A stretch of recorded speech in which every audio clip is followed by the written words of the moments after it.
আসসালামু আলাইকুম everyone. Ruma cooking house থেকে সবাইকে স্বাগত জানিয়ে এই পিঠাপুলির পর্বে নিয়ে চলে আসলাম একটি নতুন পিঠার রেসিপি। খুব সহজে অল্প উপকরণ দিয়ে এই পিঠাটি তৈরি করে দেখাবো, আর খেতে দারুণ মজার হয় এই পিঠাটি। এই পিঠাটিকে পুলি পিঠা কিংবা ছিট পিঠা অনেকে বলে থাকেন। এখন এই পিঠাটি ভাইরাল পেপার পিঠা হিসাবে খুব পরিচিত।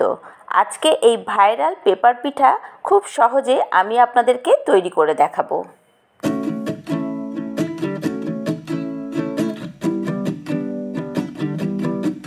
পেপার পিঠা তৈরি করতে আমি এখানে পোলাওয়ের চাল নিয়ে নিচ্ছি মেজারমেন্ট কাপের 1.5 কাপ। আপনারা চাইলে এখানে আতপ চাল কিংবা সেদ্ধ চাল দিয়েও এই পিঠাটা করতে পারেন। এমনকি বাজারে যে চালের গুঁড়াটা পাওয়া যায় কিনতে, সেই চালের গুঁড়া দিয়েও কিন্তু এই পিঠাটা খুব সহজে তৈরি করে ফেলতে পারেন। তো আমি এখন পানি দিয়ে খুব ভালোভাবে এই চালগুলো 3-4 বার ধুয়ে নিয়েছি। এখন এই চালগুলো সারা রাতের জন্য ভিজিয়ে রাখলে খুব ভালো হয়, আর যদি হাতে সময় না থাকে তাহলে 4 ঘন্টা আপনাকে পানিতে ভিজিয়ে রাখতে হবে। আমি আগের দিন সারা রাত ভিজিয়ে রেখেছিলাম চালগুলো। এখন পানি থেকে চালগুলো তুলে একটা মিক্সারে নিয়ে নিলাম এবং এখানে 1/2 কাপের মতো পানি দিয়ে দিয়েছি, আর দিয়ে দিলাম পরিমাণ মতো লবণ দিয়ে খুব সুন্দরভাবে ব্লেন্ড করে নিয়েছি। দেখুন ঠিক এই রকম হবে ব্লেন্ড করার পরে। এখন তৈরি করব নারিকেলের পুর। নারিকেলের পুরটা আমি একটু বেশি করেই তৈরি করছি। এই নারিকেলের পুর তৈরি করতে লাগবে এখানে নারিকেল।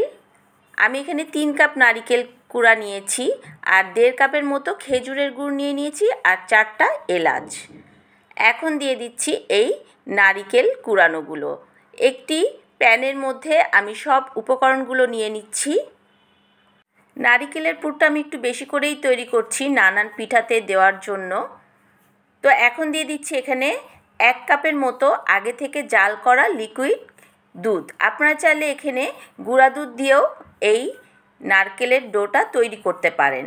এই নারকেলের পুরটা দিয়ে কিন্তু আপনারা নারকেলের নাড়ুও তৈরি করতে পারবেন। খেতে কিন্তু খুব মজা লাগে, এমনকি ভাপা পিঠাতেও দিতে পারবেন। এই তো আমি এইভাবে নাড়াচাড়া দিয়ে এই নারকেল আর গুড়গুলো মিশিয়ে নিচ্ছি। 10 থেকে 15 মিনিট সময় লাগবে এই নারকেলের পুরটা তৈরি হতে। ব্যাস তৈরি হয়ে গেল নারকেলের পুর। পেপার পিঠা তৈরি করতে আমি এখানে একটি ফ্রাই প্যান বসিয়ে নিয়েছি এবং তাতে একটু পানি ছিটিয়ে টিস্যু দিয়ে মুছে নিচ্ছি। আজকের এই পিঠাটি কিন্তু তৈরি করব তেল ছাড়া। তো এখন যে ডোটা আমি চালের করে রেখেছিলাম সেটা এরকম একটা ব্রাশের সাহায্যে আমি এইভাবে অল্প অল্প দিয়ে বিছিয়ে নিচ্ছি। অনেক সহজে কিন্তু আপনি এরকম একটি ব্রাশ দিয়ে এই পিঠাটা তৈরি করে নিতে পারেন। আর মাঝখানে দিয়ে দিচ্ছি যে পুরটা আমি তৈরি করেছিলাম নারিকেলের, সেই পুর। এইভাবে এবার আস্তে আস্তে 4 দিক থেকে আমি এইভাবে একটি ভাঁজ দিয়ে নেব। এই তো হয়েই গেল পিঠাটা। খুবই সহজে, খুব ঝটপট তাড়াতাড়ি কিন্তু পিঠাটা তৈরি হয়ে যায়। এইভাবেই আমি সব পিঠাগুলো তৈরি করে নিয়েছি। তেল ছাড়া স্বাস্থ্যসম্মত উপায়ে তৈরি হয়ে গেল ভাইরাল পেপার পিঠা। পুলি পিঠার থেকেও কিন্তু এই পিঠাটা খেতে দারুণ মজার। আপনারা অবশ্যই একবার হলো বাসায় তৈরি করবেন। পিঠা তৈরি করতে করতে অর্ধেক পিঠাই খাওয়া হয়ে গেছে। অল্প কিছু পিঠা আপনাদের সামনে পরিবেশন করলাম। আশা করছি বাসায় অবশ্যই একবার হলেও ট্রাই করবেন। সবার কাছে খুব খুব ভালো লাগবে। রেসিপিটি ভালো লাগলে কমেন্ট করতে একদম ভুলবেন না। চ্যানেলটি সাবস্ক্রাইব করে পাশে থাকার অনুরোধ রেখে সবার কাছ থেকে বিদায় নিচ্ছি।